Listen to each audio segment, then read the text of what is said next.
Bonsoir et bienvenue dans cette édition des informations dernières sur la radio-télévision nationale congolaise. Nous ouvrons ce journal par la réunification de la RDC par voie routière. Le gouvernement central qui fournit d'énormes efforts pour rendre effective cette volonté politique du chef de l'État, Joseph Kabila Kabange, mais certains automobilistes ne comprennent encore l'importance de la protection des ouvrages réhabilités. Les véhicules en panne et accidentés sont abandonnés sur la chaussée ici et là. Conséquence logique, la dégradation des infrastructures suite à ces comportements, on ne peut plus désolant et incivique. C'est un constat, allais-je dire, de notre confrère Blaise Boko Kiasanza. Regardez. Et plus loin, à la découverte du Congo profond, la route est à la portée de toutes les bourses.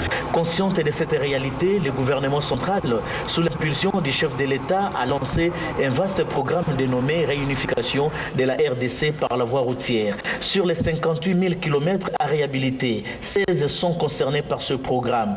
Il y a les routes asphaltées, comme il y a aussi en terre battue. Les efforts sont fournis pour éviter le pire dans ce secteur. Mais seulement voilà, certains compatriotes se donne le vilain plaisir de détruire en si peu de temps les efforts fournis par le gouvernement. Des véhicules en panne sont abandonnés, des véhicules accidentés les sont également, avec toutes les conséquences qui peuvent en découler sur la chaussée. Il faut commencer d'abord par faire circuler que des véhicules qui sont vraiment en bon état de marche. Parce que ça, c'est un danger non seulement pour la route, mais pour les passagers. Sur l'axe routier Mongata-Bandundu, l'Union européenne, au travers du projet PARO, a financé les travaux de réhabilitation exécutés par l'Office des routes. Il y a certes des parties en dégradation, comme il y a aussi des parties où le reprofilage et le rechargement des matériaux persistent encore pour le grand plaisir des automobilistes qui roulent parfois à 80 et même à 100 km/h. Et pour éviter la dégradation prochaine de la chaussée, il faut placer des barrières de pluie. Question de permettre aux automobilistes d'atteindre avec beaucoup de facilité soit la ville de Bandundu, soit la ville-province de Kinshasa. Car le trafic est intense sur ce tronçon dont l'importance n'est plus à démontrer pour les affaires. Des engins roulants flambant neufs dotés à l'inspection provinciale de la police du Kasaï oriental pour mener en bien leur mission dont du gouvernement de la République en vue d'assurer la sécurisation de biens ainsi que de personnes. C'est le gouverneur de la ville, de la province, allais-je dire, du Kasaï oriental, Ngoï Kassanji, qui a présidé la dite cérémonie. C'est un reportage de nos confrères de la RTNC, Mbujimaï. Suivez. La police nationale congolaise Kasaï oriental est dotée de 4 nouvelles DIP, dont du gouvernement congolais, pour renforcer sa mission de sécuriser la population et ses biens. Le gouvernement de province a procédé à la remise officielle de ces engins roulants vendredi 5 avril 2013 à l'état-major commandement du commissariat provincial de la PNC Kasaï oriental. Cela au cours d'une mini-parade organisée à ce sujet. Dans son mode bienvenu, le commissaire provincial de la police Kasaï oriental a remercié le chef de l'État pour ce nouveau lot de véhicules et le gouverneur Ngoï Kassanji pour s'être investi personnellement dans l'octroi et l'acheminement de Kinshasa en Mbujimaï de ces véhicules. Avant de remettre les clés au numéro 1 de la police, l'autorité provinciale a félicité tous les policiers du Kasaï oriental pour les efforts fournis dans la sécurisation de la population et ses biens malgré les difficultés de terrain. J'ai suivi avec attention les besoins de notre police. Tout d'abord, je tiens à remercier, à féliciter l'inspecteur provincial de la police et tous ses collaborateurs. Et vous, policiers, vous qui travaillez chaque jour au service de notre population. Je suis avec attention votre dévouement à servir notre peuple, en dépit des difficultés que vous ne cessez de rencontrer, que je connais, que la nation connaît. Mais chaque jour, vous veillez à la sécurité de notre population. Les 4 camionnettes Ford ont été réparties en raison des 2 à la brigade minière et 2 autres au district ouest et centre de la police Kasaï orientale. Et d'une acquisition à une autre, mais cette fois-ci, acquisition sur la voie d'un bateau de surveillance des écosystèmes et des aires protégées par la RDC. Et c'est le secrétaire général adjoint de la communauté économique des États d'Afrique centrale, entendez CEAC, qui a présidé cette cérémonie dans le cadre du programme d'appui à la conservation des écosystèmes du bassin du Congo. On fait le point avec Marie-Louise Mbela. Ces bateaux de surveillance à 2 moteurs dont le coût total est de 109 263 $ américains est acquis grâce au financement de la Banque africaine de développement. Cette vedette d'une capacité de 15 personnes à bord a pour mission d'assurer la surveillance du paysage lac-Télé-Lac Touma dans le cadre de la gestion durable des forêts telle qu'exprimée par le chef d'État et de gouvernement de la communauté économique des États d'Afrique centrale. Son avènement vient ainsi résoudre les problèmes de l'amélioration et le renforcement de la surveillance de aires protégées en Afrique centrale, a indiqué le secrétaire général adjoint de la CEAC. Cette acquisition est réalisée dans le cadre de la mise en œuvre du programme d'appui à la conservation des écosystèmes du bassin du Congo, PASEPCO, fruit de l'engagement de la Banque africaine de développement et de la CEAC pour accompagner la Commission des forêts d'Afrique centrale dans la mise en œuvre du plan de convergence adopté en février 2005 à Brazzaville au Congo. Rosé Tchungi, qui par la même occasion a invité les responsables commis à ses services de faire bon usage de l'engin, a relevé en outre que ces gestes renforcent les soutiens énergétiques aux administrations nationales en charge de la conservation et de gestion des ressources naturelles de deux Congo, et d'ajouter d'autres embarcations à acquérir concernent en perspective le paysage Maïko, Taïna, Kaozibiega, Maringa Lopori, Wamba en République démocratique du Congo. Et si vous ne le savez peut-être pas, sachez que le monde entier célèbre le 7 avril de chaque année la journée internationale de la santé. Ici en RDC, le ministre de la Santé publique a adressé un message à la nation. Il a surtout mis l'accent sur le mesurage de la tension artérielle chez tout un chacun pour rester en bonne santé. On l'écoute, il est au micro de notre consoeur Virginie Lofembe. Suivez. Cette année, l'Organisation mondiale de la santé focalise la célébration de cette journée sur cette affection par le thème suivant: mesurez votre tension artérielle pour rester en bonne santé. En République démocratique du Congo, l'hypertension artérielle constitue aussi une préoccupation sérieuse car elle est rapportée de plus en plus par les structures hospitalières à travers le pays. Une observation longitudinale des causes des décès dans les cimetières publics de la ville de Kinshasa a permis à l'inspection provinciale de la ville de Kinshasa de bien documenter l'augmentation des décès liés à l'hypertension artérielle. Tenez, l'hypertension artérielle s'est révélée être la 4e cause de décès dans la ville de Kinshasa. Cette affection est habituellement une maladie chronique qui ruine les ressources des familles et les appauvrit progressivement. Cette journée mondiale de la santé est donc une opportunité précieuse qui m'est offerte pour en appeler à nous tous de prendre des attitudes conséquentes pour combattre l'hypertension artérielle. En signant la déclaration de haut niveau des Nations Unies sur le contrôle des maladies non transmissibles, le président de la République, Son Excellence Joseph Kabila Kabange, a engagé la République démocratique du Congo à prévenir et à combattre l'hypertension artérielle ainsi que toutes les autres maladies non transmissibles. Vous réduirez sensiblement le risque de développer l'hypertension artérielle en adoptant une discipline individuelle, notamment en consommant moins de sel, en ayant un régime alimentaire équilibré, en faisant régulièrement de l'exercice physique, en s'abstenant de fumer et en évitant l'abus de l'alcool. Elles ont présenté la feuille de route de leur structure à la ministre du Genre, de la Famille et de l'Enfant, Geneviève Inagossi Boulo Kassongo. Elles, ce sont les femmes politiques du cadre des concertations qui soutiennent la sensibilisation et la conscientisation de la femme et de la jeune fille congolaise. Reportage Betty Amani, Paul Landou. Un nouveau cadre de concertation des femmes politiques a vu le jour à Kinshasa. L'objectif de cette structure est de lutter contre toute forme de violence à l'égard de la femme, de la jeune et petite fille. C'est dans ce cadre que les femmes politiques de tendances confondues sont venues présenter à la ministre du Genre, de la Famille et de l'Enfant, Geneviève Inagosi Kasongo, la feuille de route des actions à mener sur terrain.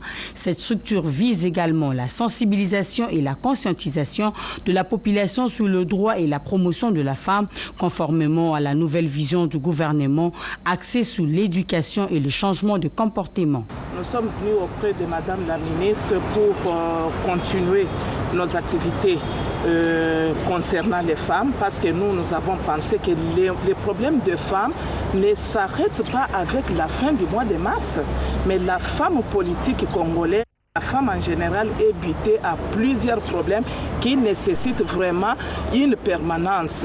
Bon, ce qui est prévu, c'est qu'il y avait plusieurs activités déjà dans notre agenda, dans notre feuille de route, dans notre cahier de charges, et ces activités méritent d'être suivies. Comment faire pour réussir l'expérience espagnole et d'autres pays européens en RDC en ce qui concerne la création des zones économiques spéciales telles que la zone de Maluku par exemple? Tenez, le ministre de l'Industrie Raimi Musunga est allé s'inspirer de l'expérience espagnole lors de son récent séjour en Europe. Le commentaire est signé Poncien Chisungu Mamba à Kabal. Poursuivant sa mission en Espagne et en France, le ministre de l'Industrie PME, Rémi Musunga Bampale, a visité à 5 h du matin, sous la pluie et le froid des différents pavillons du marché Mercamadrid, un marché des gros établi sur 166 hectares, spécialisé dans le conditionnement des viandes, légumes, poissons et autres avec une valeur ajoutée et qui sert à l'ensemble de la chaîne alimentaire à travers le réseau Mercas, constitué de plus de 1500 marchés disséminés sur l'ensemble du territoire espagnol.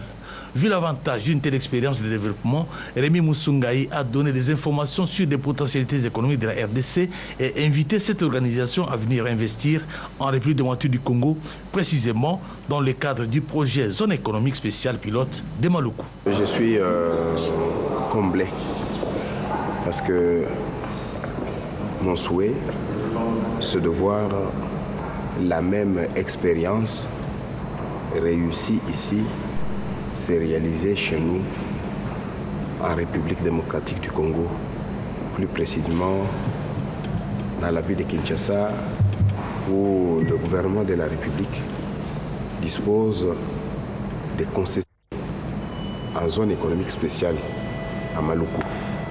Et Maluku répond exactement aux exigences de l'implantation de Mercamadrid.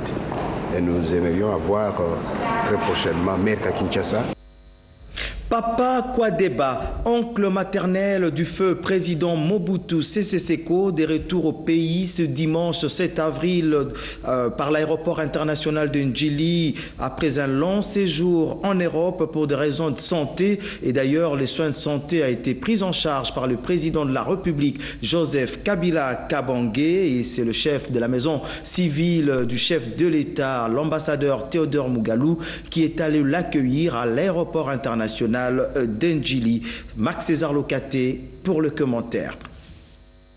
Il rentre au pays avec une santé pétillante. Papa Simon Kwadeba, oncle paternel de feu le président de la République, Joseph Désiré Mobutu Sese Seko Kukungwendu Wazabanga. Oui, c'est de lui qu'il s'agit. Après 8 mois passés en Inde pour des raisons de santé, soins de santé pris entièrement en charge par le président de la République, Joseph Kabila Kabange, qu'il appelle affectueusement et avec beaucoup d'émotion « mon petit-fils ». Il était reçu à l'aéroport international de Ndjili par l'ambassadeur Théodore Mugalou, chef de la maison civile du chef de l'État, son épouse et quelques membres de sa famille présents sur le lieu. Mais auparavant, le chef de la maison civile du chef de l'État a reçu dans son cabinet de travail un groupe de membres de la diaspora congolaise. Madame Gisèle Mandaïla, députée secrétaire au Parlement bruxellois, Elif Mananga, pasteur Didier Chitundu et Dr Kabouiza. Il a écouté leurs préoccupations et désidérata en rapport avec les concertations nationales souhaité par le chef de l'État. Résolu de rejoindre le président de la République qui a comme absolu faire du Congo un pays plus beau qu'avant, lui qui est soucieux de rassembler le savoir, le savoir-faire et le savoir-être de toutes les filles et tous les fils du Congo. Des cadeaux ont été remis à ces fils et filles du Congo qui ont choisi d'évoluer à l'étranger par l'ambassadeur Mugalu, comme pour leur dire « Vous êtes chez vous, nous avons besoin de votre expertise pour développer le Congo ». Autre chose à présent, les causes de l'inondation sur l'avenue de Tuileries sont en train d'être examinées par les partenaires de la modernisation de ce tronçon qui connaît des graves inondations. C'est entre autres le fait que les caniveaux sont bouchés à cause des mauvaises pratiques de certains inciviques. C'est un mini-enquête de notre confrère Antoine Roger Bolamba. Trouve à la base des inondations à travers la ville de Kinshasa. Cette question préoccupe au plus haut point les autorités de la République démocratique du Congo. Les 2 dernières pluies diluviennes du 4 et 5 avril 2013 dernier nous ont amenés à faire le constat de la cause profonde de l'inondation, notamment au croisement de l'avenue des Tuileries et Itaga et sur la rivière de la Gombe, principalement devant l'Institut français. Il se dégage que les constructions anarchiques et l'incivisme de certains compatriotes qui jettent des déchets durs dans les caniveaux bouchent les canalisations des eaux. Une situation dramatique qui se trouve à la base de l'inondation sur l'avenue des Tuileries au niveau d'Itaga et les environs, c'est cette construction anarchique sur la rivière de la Gombe en traversant la chaussée du côté de la commune de Kinshasa. Cette parcelle est construite sur la canalisation de la rivière de la Gombe. Elle a pratiquement bouché toutes les canalisations. Sur l'instruction du ministre des Travaux publics, nous avons décidé de convoquer les intervenants au projet, c'est-à-dire l'entreprise Africas, qui travaille sur la rivière Gombe, sous financement de l'Union européenne. Nous les avons tous convoqués, l'Union européenne et Safricas, pour examiner les causes de ces inondations. Nous venons de faire le tour du réseau de voirie et d'assainissement et nous venons déjà de déceler quelques causes de ces inondations. Nous allons essayer de les évaluer, de les intégrer dans le projet qui est en cours et trouver la solution. À la fin, nous verrons comment va se comporter les ouvrages quand il va pleuvoir. Le Safricas et l'Union européenne sont impliqués dans la modernisation de l'avenue des Tuileries. Si rien n'est fait, cette situation de construction anarchique causera toujours des inondations et détruira davantage la chaussée. Ce qui a été constaté lors des inondations, le niveau de la rivière était toujours il était haut, mais il restait dans son lit. Dans l'autre bout de la route, c'était entièrement inondé. Donc ce qui n'est pas normal, ça prouve bien qu'il y a un problème en amont qu'il faut arranger. Pour terme, je pense qu'il y aurait un curage à faire dans toutes les arrivées d'eau qui arrivent derrière moi ici et arranger le problème de l'obstruction qui se trouve en dessous du pont qui se trouve là-bas, de façon à ce que l'eau puisse s'écouler naturellement. Parlons à présent de la clôture de l'atelier de formation des enseignants des cours de mathématiques dans des classes de première et deuxième année secondaire axées sur le rôle de la géométrie dans le raisonnement mathématique. Reportage Jean Icoli et Thomas Bassilois. Pour thème enseignement effectif et régulier du cours de géométrie en première et deuxième année de l'enseignement général. Au cours de cette formation, les participants ont focalisé leurs réflexions sur le cours de géométrie étant donné que cette dernière constitue la source même des méthodes de raisonnement mathématique. Une précision Augustin Kaloubi, directeur général du centre. Nous avons insisté sur la géométrie en particulier parce que nous savons aujourd'hui qu'indépendamment de l'abstraction de la mathématique, la géométrie est quelque chose qui nous rapproche davantage. Beaucoup de progrès techniques et même de développement aujourd'hui dans le monde se basent sur des principes fondamentaux de la géométrie qui malheureusement sont ignorés. Et notre système éducatif n'a pas formé suffisamment des enfants à la géométrie. À l'issue des travaux, les séminaristes ont pris la résolution d'enseigner effectivement et régulièrement les cours de géométrie au regard de ses implications positives dans les autres disciplines et divers domaines de la vie. Et vous avez certes reconnu la voix de notre consoeur Lisette Mujinga. Elles disent non au mariage précoce et forcé de jeunes filles. Pour elles, les filles doivent s'orienter aux études techniques et scientifiques autant que les garçons. C'est le message des femmes ingénieurs et scientifiques du Congo. Message aux parents d'élèves et d'autres décideurs. Reportage René Tatawaku, Yulstef Abedi, rendu par Constance Monanga.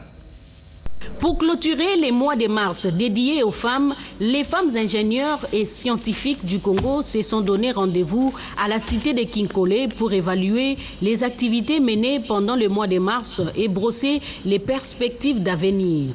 Madame ingénieure Clémentine Chikwakwa, présidente de ces cercles des femmes ingénieurs, a condamné les violences multiformes faites aux femmes et aux jeunes filles. Elle a également appelé les femmes à la prise de conscience avant de remercier Madame la ministre du Genre, Geneviève Inagosi Kasongo, pour son implication à la sensibilisation de la femme et de la jeune fille congolaise. Pour atteindre les objectifs assignés, Madame Chikwakwa appelle ses membres de se mettre résolument au travail, de mener une sensibilisation de proximité auprès des parents et des jeunes filles pour que celles-ci s'orientent aux études scientifiques et techniques qui ne sont pas l'apanage des hommes.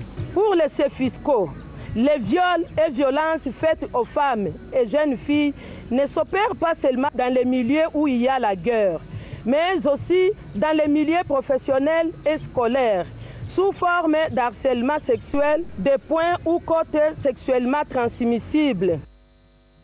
Le service national vient de remettre 100 hectares de terre pour l'agriculture au collectif de femmes de la majorité présidentielle. La cérémonie de réception s'est déroulée hier sur place à Kingakati. Nous sommes dans l'est de la capitale, à Kinshasa. Antoine Roger Bolamba était sur place. Le collectif des femmes de la majorité présidentielle a reçu avec une très grande satisfaction les 100 hectares que le service national lui a octroyés pour faire l'agriculture. Ce site est situé au groupement Kingakati, ville avancée, commune de Maluku, dans le district de la Tchangou. Les femmes des partis politiques et associations membres de la majorité présidentielle sont déterminées à accompagner le chef de l'État, Joseph Kabila Kabange, en pratiquant l'agriculture pour participer à l'autosuffisance alimentaire des Congolais. La présidente du COFEMAP, Joëlle Nyotambadou, a remercié le donateur avant de sensibiliser les autres femmes à prendre chacune 2 hectares pour des activités champêtres. Nous venons là de signer un partenariat. Nous n'avons pas que des droits, nous avons aussi des devoirs. Mais je suis confiante parce que dans le collectif des femmes de la majorité, ce sont des femmes leaders. Chaque femme que vous voyez ici est leader et elle a un groupe derrière elle. Ensemble, avec les cotisations des membres et aussi avec les aides de partenaires qui voudront bien nous aider dans cette tâche noble, nous sommes convaincus d'y parvenir. Mesurez votre tension artérielle pour rester en bonne santé. C'est le thème de la marche de santé organisée par le ministère de la Santé publique à l'occasion de la journée de la santé célébrée le 7 avril de chaque année. Virginie Lofembe était au site de la partie. Le ministre de la Santé publique, le Dr Félix Kabange Numbi, a organisé avec les membres du cabinet, des directeurs des programmes spécialisés et du secrétaire général une marche de santé à l'occasion de la Journée mondiale de la santé, dont le point de départ était le siège du programme national multisectoriel de lutte contre le sida. Du siège du PNMLS, où la marche a débuté, les marcheurs ont emprunté le boulevard Triomphal, puis l'avenue Kassavubu et l'avenue Force Publique pour atterrir au centre d'accueil Kimbanguiste dans la commune de Kassavubu. Il est important d'avoir 30 minutes de marche 2 à 3 fois par semaine. Environ 90 minutes. Chaque semaine, ça vous permet de dégraisser votre corps, ça vous permet de relaxer votre corps, ça permet à ce que les mauvaises graisses soient brûlées et ça vous permet d'être souple et d'éviter l'hypertension artérielle. Voilà pourquoi nous invitons toute la population de Kinshasa à la marche. Après la marche, les médecins qui ont accompagné le ministre de la Santé publique ont prélevé la tension.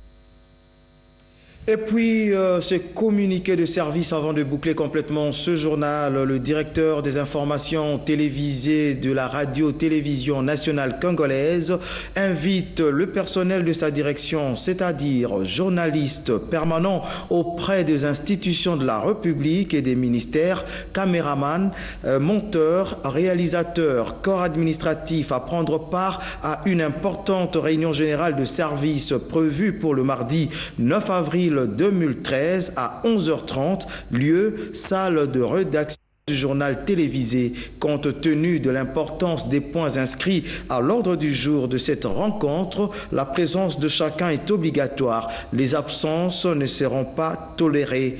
Signé Guillaume Koukoumamengi-Pandji, directeur des informations télévisées à la RTNC.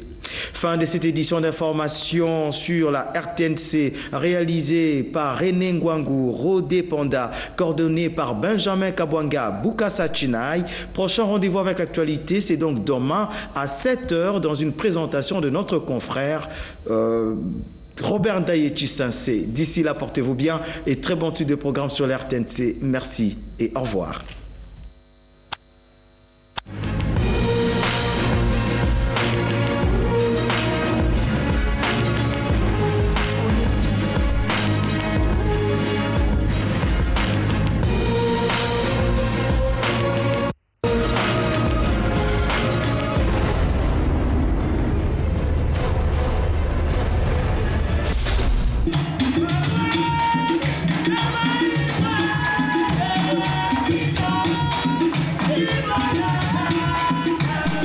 La nouvelle église méthodiste a consacré la semaine pascale à l'enseignement sur les derniers jours du Christ sur terre.